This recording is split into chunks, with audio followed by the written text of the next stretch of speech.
আরও তোর কাছে একটা জিনিস চাই। হঠাৎ আব্রাহাম ভাইয়ের কথা শুনে অবাক হয়ে তার দিকে তাকিয়ে আছি। তিনি আবার কি চাই আমার কাছে? তাই বললাম, কি চায় আপনার আমার থেকে? আমার জানামতে তো কিছু দেওয়ার মতো নেই। কে বলল নেই কিছু দেওয়ার মতো? কি কি আছে আমার? আমার তুমি তাকে চাই। আমার বুকের ভিতর লুকিয়ে রাখতে চাই তোকে, যাতে কেউ তাকে আমার থেকে আলাদা করতে না পারে। আব্রাহাম ভাইয়ের কথা শুনে আমি অবাক হয়ে তাকিয়ে রইলাম। সে এগুলো কি বলছেন? তার কথা শুনে আমার বুকের ভিতর ধকধক করে উঠল। খুশিতে আমার মনের পাখিটা আকাশে উড়তে থাকে। কিন্তু হঠাৎ আব্রাহাম ভাইয়া তো অন্য কাউকে ভালোবাসে কথাটা মনে আসতেই আমি কাঁপা কাঁপা গলায় বললাম, কি হয়েছে আপনার? কি সব বলছেন? আমি ঠিকই বলছি। আপনার তো জিএস আছে। তুই আমার জিএফ পেলি কোথায়? কেন সেদিন তো বললেন। আরে বোকা, সেদিন কবে? সেদিন রাতে খাবার টেবিলে বসে বললেন না আপনার পছন্দের মানুষ আছে। বলেছি তো। তাহলে আমাকে কি বলছেন এগুলো? যা সত্যি তাই বললাম। কিসের সত্যি আমাকে বলছেন কেন? আপনার পছন্দের মানুষকে বলেন গিয়ে। আমি তো আমার পছন্দের মানুষকে বললাম। কই আপনার পছন্দের মানুষকে বললেন? আপনি তো আমাকে বললেন। তোকে গাধা কি আর এমনি এমনি বলি? আব্রাহাম এর কথা শুনে আরো অনেক রেগে যায়। কখন থেকে আব্রাহাম তাকে গাধা বলছে? তার ইচ্ছা করছে এক ঘুষি মেরে আব্রাহামের নাক ফাটিয়ে দিতে। কিন্তু আফসোস সেটা কখনো সে করতে পারবে না। এক বাত কাহুন তুঝে চেস, তু পাস হায়। জো মেরে সিন এসি তেরে সার্কো লাগাকে সান্টান মাইল রাহুন নাম এপিএনে। আমি অত গান জানি না, তাই এতটুকুই থাক। আব্রাহাম আরুকে উদ্দেশ্য করে গানটা গায়। কেটে গেছে 2 মাস। এখন ফেব্রুয়ারি মাস চলছে। হালকা শীত শীত লাগছে সবার। আরুর এসএসসি পরীক্ষা শুরু হয়ে গেছে। কাল বই মেলা, 21শে ফেব্রুয়ারি। আরু কাল বই মেলাতে যাবে। আর 2 মাসে অনেক পরিবর্তন এসেছে আব্রাহামের মধ্যে। সে আর আরুর সাথে খারাপ ব্যবহার করে না। আরুর সাথে মিশার চেষ্টা করে। আরুকে অনেক কেয়ার করে। কিন্তু এ কেয়ার করা দেখে আরুর ভিতরটা জ্বলে যায়। তার প্রতি আব্রাহামের এত কেয়ার করা দেখে মনে পড়ে, এ মানুষটাকে এত চেয়ে পেলাম না। আর অন্যদিকে কেউ না চেয়েও পেয়ে যাবে। এত এত কেয়ার ওই মেয়েটা পাবে। তার শখের পুরুষের শরীরে অন্য কারোর শরীর মিশে থাকবে। তার ভালোবাসার মানুষটার পাশে অন্য কেউ থাকবে। সে কি করে সহ্য করবে এসব? কাল রাতে ছাদে আব্রাহামের কথা শুনে আরুর কেমন যেন লাগছে। রাত 11:12 আরিফ হোসেন কেমন হাঁসফাঁস করছেন। তিনি আব্রাহাম আর আরুকে ডেকে পাঠান তার রুমে। আরু আর আব্রাহাম আসতেই আরিফ হোসেন আরুর হাতটা নিজের হাতের মুঠোয় নিয়ে বলে, পারলে আমাকে মাফ করে দিস রে মা। কোথাও না কোথাও আমিও দায়ী তোর এই অবস্থার জন্য। আমার কানে একটা কথাই বাজে, হারিয়ে আন্ডারস্কোর গেলে আন্ডারস্কোর খুঁজবে, আন্ডারস্কোর না আন্ডারস্কোর তো। আমার কলিজার টুকরার তার বড় ভাইয়ের ওপর আকাশ সমান কষ্ট আর অভিমান নিয়ে আমাকে কথাটা বলেছিল। আমি তার কথাটা আমলে নিওনি। তখন যদি বুঝতাম আমার বোন আর আমার কাছে ফিরবে না, আমার জীবন থেকে এতটা দূরে সরে যাবে, আমি ভাবতেই পারি নাই। আগে যদি ভাবতাম তাহলে তোর মা আমার ওপর অভিমান নিয়ে চলে যেত না। আমি ভাই হতে ব্যর্থ। কথাটা বলেই তিনি কেঁদে ফেললেন। তার ভুলের জন্য তার ছোট বোন তার থেকে আলাদা হয়ে গেল। তিনি যদি ঠান্ডা মাথায় ভাবতেন, সেই ছেলেটির সাথে কথা বলতেন, তার বোনের ভালোবাসাটা মেনে নিতেন, তাহলে তো এ তো কিছু হতো না। তিনি নিজেই ভালোবেসে বিয়ে করেছিলেন। তাহলে তার বোনের বেলায় এমন করলেন কেন? এক সময় কান্না থামিয়ে বলল, তোর কি আমার ওপর ভরসা আছে? এতটুকু বিশ্বাস রাখো, আমি মা করব তোদের ভালোর জন্য। কথাটা বলে আব্রাহাম আর আরুর দিকে তাকিয়ে থাকেন। আরু একটু নড়েচড়ে বসে বলে, আমি জানি তোমরা তা করবে আমার ভালোর জন্য। আমি চাই তোকে আব্রাহামের বউ করতে। কথাটা শুনে আমার মাথা ঘুরছে। বড় মামা এসব কি বলছেন? আব্রাহাম ভাইয়ের সাথে বিয়ে, তাও আবার আমার। এটা কিভাবে সম্ভব? আব্রাহাম ভাইয়ের দিকে তাকাতেই দেখি তিনি আমার দিকে তাকিয়ে আছেন। আমি তাকাতেই চোখাচোখি হয়ে গেল। আব্রাহাম, তোমার কি কোনো আপত্তি আছে আরুকে বিয়ে করতে? না, আমার কোনো আপত্তি নেই আরুকে বিয়ে করতে। আব্রাহাম ভাইয়ের কথা শুনে আমি চমকে উঠি। আব্রাহাম ভাইয়া আমাকে বিয়ে করতে রাজি? আমি কি স্বপ্ন দেখছি? এতক্ষণ বড় মামি আমাদের কথা শুনছিলেন, এবার বড় মামি বলেন, আরু তোর কি কোনো আপত্তি আছে? থাকলে বল, কেউ কিছু বলবে না তোকে। আমার কোনো আপত্তি নেই।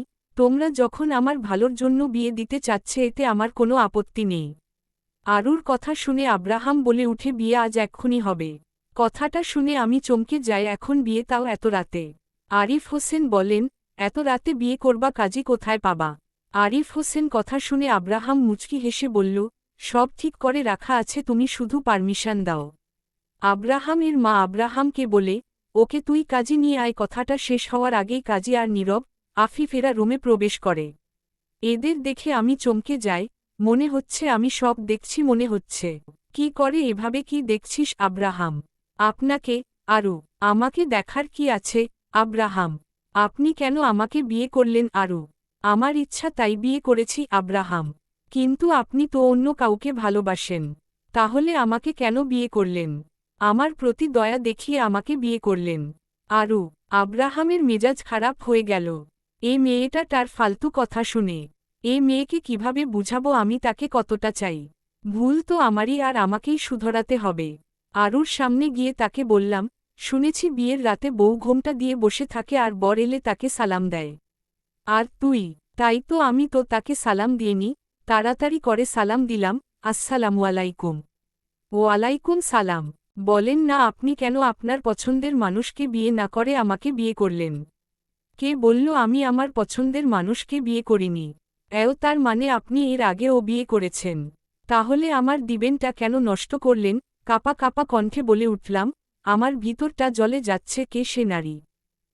আমি আমার ভালোবাসার মানুষকে বিয়ে করেছি, আর আমার সে ভালোবাসার মানুষটা হচ্ছে তুমি।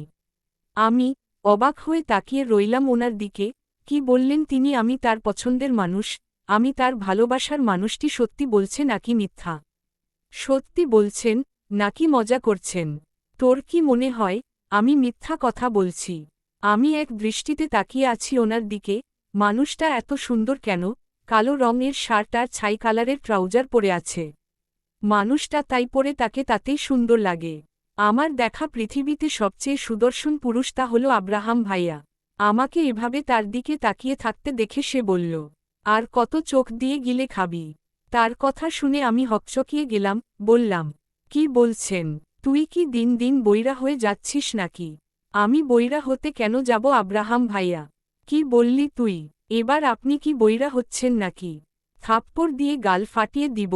কয়েকদিন থেকে দেখছি তুই আমাকে ভয় পাচ্ছিল না, আবার আমার মুখে মুখে কথা বলিস।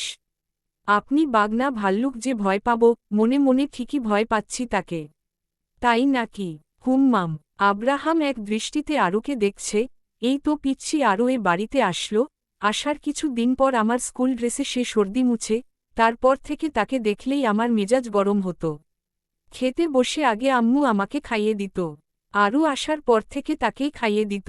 আরুকে দেখলে কেমন যেন একটা বিরক্তি এসে ভর করত। সময়ের সাথে সাথে তা কেটে গেল।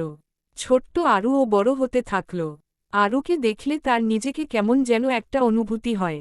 আর আরু যে নজরকাড়া সুন্দরী, তাকে দেখলে যে কোনো পুরুষের রাতের ঘুম নষ্ট হয়ে যাবে। রাফির নজর আরুর ওপর পড়তেই আব্রাহাম তা বুঝতে পারে।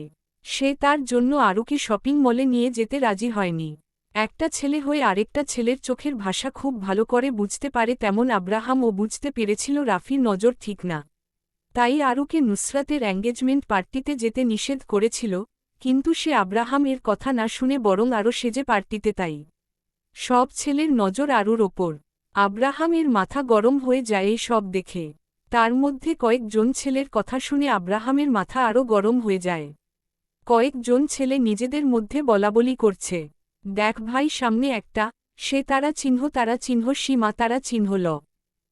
ভাই ফিগারটা অনেক জোস। ঠোঁট দুটো দেখলেই নেশা হয়ে যাচ্ছে। এরকম কথা শুনে আর নিজের রাগ কন্ট্রোল করতে না পেরে আরুকে এসে মারে।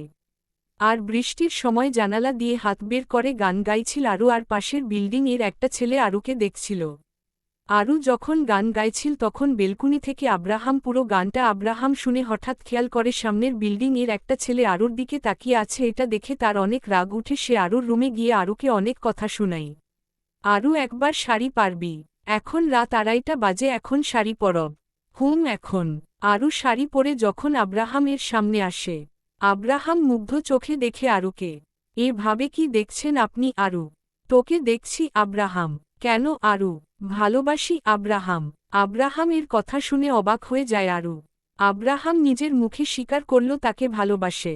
আরু বলে উঠে, কই বললেন না তো? আপনি কিভাবে বুঝলেন আমি রাইটার আসমানি? আরে বুদ্ধু, তুই আর আহি এক সময় গল্প লেখা নিয়ে কথা বলছিলি, তখন শুনেছি, আর সেদিন লাইভে তোর গান শুনে সিওর হয়ে যায় তুই আসমানি ওরে ফারু। আব্রাহাম ভাইয়ের কথা শুনে আমি অবাক হয়ে যায়। শোন আরু, তুই আমাকে খুব খারাপ মানুষ ভাবিস না। এগুলো কি বলছেন? ঠিকই বলছি, আমি তোমাকে অনেক কষ্ট দিয়েছি না? কি করব বলো, তোমার আশেপাশে অন্য কোনো ছেলেকে দেখলে আমার সহ্য হয় না। নুসরাত এর এঙ্গেজমেন্টের দিন তোমাকে সবাই দেখছিল, তোমার রূপের প্রশংসা করছিল, আমার সেটা সহ্য হয় না। আমার কলিজা পাখিকে কেন অন্য কেউ দেখবে? আমি খুব সরি জান, তোকে আর কোনো কষ্ট দিব না, তোকে বুকের ভিতর লুকিয়ে রাখব বলেই আরুকে জড়িয়ে ধরে কপালে চুমু দেয়। আব্রাহামের বুকে চুপটি করে আছে আরু। তাকে লুকিয়ে লুকিয়ে এত ভালোবাসত আব্রাহাম। সে বুঝতেই পারেনি। আব্রাহাম আরুর মুখটা সামান্য তুলে বলে, জান মেয়ে আই, বলেই ভুবন ভোলানোর হাসি দেয়। আব্রাহামের কথা শুনে আমার বুক ধুকপুক করে উঠল। তার হাসি দেখে লজ্জা পেয়ে আব্রাহামের বুকে মাথা রাখে। আব্রাহাম তার উত্তর পেয়ে আরুকে আরও শক্ত করে জড়িয়ে ধরে। এলো পাথারি চুমু খেতে লাগল। আব্রাহামের এলোমেলো স্পর্শে আরুর কাঁপাকাঁপি শুরু হয়ে যায়। আরুর এমন কাঁপাকাঁপি দেখে আব্রাহাম আর নিজেকে কন্ট্রোল করতে পারে না, আরুকে নিয়ে সুখের রাজ্যে ভ্রমণ করে। গভীর রাতে দুইজন মানুষের ভারী নিঃশ্বাসের শব্দ শোনা যায়। সকাল সকাল মুখে পানি পোড়ায়, চোখমুখ কুচকে যায় আপনা আপনি। তাকিয়ে দেখি আরু আয়নার সামনে দাঁড়িয়ে চুল মুছছে। ভেজা চুল থেকে পানি গড়িয়ে পড়ে জামার পেছনের দিকে ভিজে গেছে। ভেজা চুলে পেছনে থেকে দেখে আব্রাহামের নেশা লেগে যায় দাড়ি। সে বিছানা থেকে নেমে পেছনে থেকে আরুকে জড়িয়ে ধরে। হঠাৎ পেছনে থেকে জড়িয়ে ধরায় চমকে যায়। আয়নার দিকে তাকিয়ে দেখি আব্রাহাম পেছনে থেকে জড়িয়ে ধরে আছে। আমি বললাম, গোসল করা বাদ দিয়ে আমাকে জড়িয়ে ধরে আছেন কেন? আমি আমার বউকে জড়িয়ে ধরে আছি, তাতে তোর কি? আমার কি মানে আমি আমার বউকে জড়িয়ে ধরে আছি। তোকে তো জড়িয়ে ধরিনি, আমাকেই তো জড়িয়ে ধরে আছেন। তো কি হয়েছে আগে বল, আমাকে রেখে কেন আগে একা একা গোসল করলি? তো কি করব, আপনাকে অনেকক্ষণ ধরে ডাকছিলাম, আপনিই তো উঠছিলেন না। আর আমার আজ বই মেলায় যাওয়ার কথা, তাই তাড়াতাড়ি শাওয়ার নিলাম। এত সকালে শাওয়ার নিতে ইচ্ছে করে না জান। এখন সকাল, আপনার মাথা ঠিক আছে তো? কেন আমার মাথা কেন ঠিক থাকবে না? মাথা যদি ঠিক থাকতো তাহলে বেলা 12টাকে সকাল বেলা বলতে না। কি 12টা বেজে গেছে। জনাব। কথাটা বলেই আব্রাহামের হাত ছাড়িয়ে সামনে ঘুরে তার গলা জড়িয়ে ধরি। সেও আমার কোমর জড়িয়ে ধরে আছে। জান, তুমি আমারে রাইখা একা একা গোসল করছো, এর জন্য তোমাকে শাস্তি পেতে হবে। কি শাস্তি শুনি? তোমাকে আমার সাথে আবার শাওয়ার নিতে হবে। বলেই আরুরকে টেনে নিয়ে যায় ওয়াশরুমে। শাওয়ার অন করতেই আরু চিৎকার শুরু করে দেয়। সে মনে করেছে আব্রাহাম তার সাথে মজা করছে, কিন্তু সত্যি সত্যি তার সাথে শাওয়ার নিতে হবে ভেবেই লজ্জায় লাল হয়ে যায় আরু।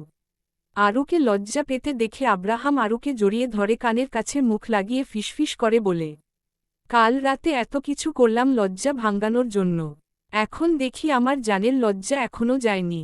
আব্রাহামের কথা শুনে আরও লজ্জা পেয়ে আব্রাহামের বুকে মুখ লুকায়। আব্রাহাম আরুর এত লজ্জা দেখে আবারও আগের মতো আলুর কানে মুখ লাগিয়ে ফিসফিস করে বলে উঠে, কাল যেহেতু লজ্জা ভাঙ্গাতে পারিনি তাহলে আজ ভাঙ্গায়। বলেই আরুকে আদর করতে শুরু করে। আরু আর আব্রাহাম বইমেলায় এসেছে। আরু এই প্রথম বইমেলায় এসে মুগ্ধ হয়ে দেখছে চারিদিকে দাঁড়ি শত শত মানুষ ভিড় করেছে এই বইমেলায়। কেউ কেউ তাদের পছন্দ মতো বই কিনছে দাঁড়ি, আবার কেউ তার ভালোবাসার মানুষটিকে মেলায় ঘুরতে নিয়ে আসে। আব্রাহাম আরুর হাতটা আরও শক্ত করে ধরে সামনের দিকে এগিয়ে যেতে থাকে। আরুর আজ নিজেকে খুব সুখী মানুষ মনে হচ্ছে দাঁড়ি।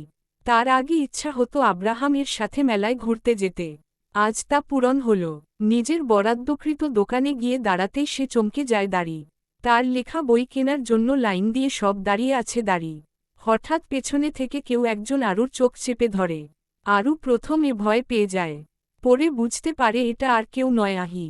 তাই আরু আহির উদ্দেশ্য করে বলে, আমি জানি তুই আমার চোখ ধরে আছিস। চোখ ছেড়ে দিয়ে সামনে এসে বলে, এইবার তুই কিভাবে বুঝে যাস আমি তোর চোখ ধরি? তুই ছাড়া আর কে আছে আমার যে আমার চোখ ধরবে? তাই বুঝতে পারি তুই আমার চোখ ধরিস। কথাটা বলেই দুজন খিলখিল করে হেসে উঠল। হাসি থামিয়ে আব্রাহাম এর দিকে তাকিয়ে বলে উঠে, আসসালামু আলাইকুম দুলাভাই, কেমন আছেন? ওয়ালাইকুম সালাম, ভালো আছি, তুমি? আমিও ভালো আছি। এটা কিন্তু ঠিক হলো না। কি? ঠিক হলো না। আমি কত প্রদান করে রেখেছিলাম, আরুর বিয়েতে অনেক মজা করব। কিন্তু আমি কিছুই করতে পারলাম না। খুব সরি গো শালিকা আমার। আব্রাহামের কথা শুনে আরু আর আহি হাসতে লাগে। আরু কাল বিয়ের আগে আহিকে জানিয়ে দেয়। বিয়ে পড়ানোর সময় আহি ভিডিও কলে সব দেখছিল। পুরোটা সন্ধ্যা আরু আর আব্রাহাম মেলায় ঘোরাঘুরি করে সময় কাটায়। বাড়িতে ঢুকতেই মেজ মামির সাথে দেখা। তিনি আব্রাহামের সামনে দাঁড়িয়ে বলে, তোমার এত বড় সাহস, তুমি আমার নামে মামলা করেছে। সাহসের কি দেখলেন আপনি? আপনি কি ভেবেছিলেন আমার বাবা মাকে ঘুমের ওষুধ খাইয়ে আরুকে জোর করে আপনার ভাতিজার সাথে বিয়ে দিতে? আবার আমার ফুফিকে মারার জন্য আপনি বাসের অ্যাক্সিডেন্ট করান। আপনার দিকে তাকাতেও আমার ঘেন্না করে। মানুষ কতটা নিকৃষ্ট হলে একজন মানুষকে খুন করার জন্য এত নিরীহ মানুষদেরও মেরে ফেলে। আব্রাহামের কথা শুনে বাড়ির সবাই অবাক হয়ে যায়। মিমি আব্রাহামের কথা শুনে অনেক ভয় পেয়ে যায়। তার সত্যিটা এভাবে সবার সামনে চলে আসবে সে ভাবতেও পারেনি। ভয়ে তার চোখে মুখে ফুটে ওঠে। আব্রাহাম আবার বলে উঠে, আপনি নিশ্চয় ভাবছেন আমি কিভাবে এই সব জানলাম। আপনাকে কয়েকদিন আগে আমি ফোনে কথা বলতে শুনেছি, আপনি কাউকে বলছিলেন সিমিকে তো প্ল্যান করে মেরে দিয়েছিলাম দাড়ি, যাতে এই সম্পত্তি আমি নিজের করতে পারি। এর জন্য বিনা দোষে ওই বাসের লোকগুলো মারতে হলো। আর এখন এ আপদ আরও ঘাড়ে জুটেছে। একে রাস্তা থেকে সরালেই আমার রাস্তা একদম ক্লিয়ার, বলেই হাসান শুরু করেন দাড়ি। পেছনে থেকে আব্রাহাম সব রেকর্ড করে রাখে। আর পুলিশ স্টেশনে গিয়ে ভিডিওটি দেখায় আর তার নামে মামলা করে আসে। আব্রাহামের কথা শুনে বাড়ির সবাই অবাক হয়ে যায়। তার পাশাপাশি সবাই ঘৃণার চোখে দেখছে মিমিকে। সামান্য সম্পত্তির জন্য তার আদরের ছোট বোনকে মেরে ফেলল। কথাটা শুনেই আরুর মেজ মামা মিমির গালে এলোপাথারি থাপ্পড় মেরে চলেছেন। তিনি বলে উঠলেন, তোকে আমি তালাক দিলাম, 1 তালাক, 2 তালাক, 3 তালাক। মিমি বেগম তালাকের কথা শুনে বাকরুদ্ধ হয়ে যায়। পুলিশ এসে মিমি বেগমকে টানতে টানতে নিয়ে যায়। আব্রাহাম আগেই পুলিশ ডেকেছিল। আরু ডুকরে কেঁদে ওঠে। সামান্য সম্পত্তির জন্য ওর মাকে মেরে ফেলল কথাটা মনে হতেই তার বুক ভারী হয়ে আসে। আব্রাহাম আরুকে কোলে তুলে রুমে নিয়ে আসে। আরু তখনও কেঁদে চলেছে। আরুর কান্নাট আব্রাহামের সহ্য হচ্ছে না দাঁড়ি।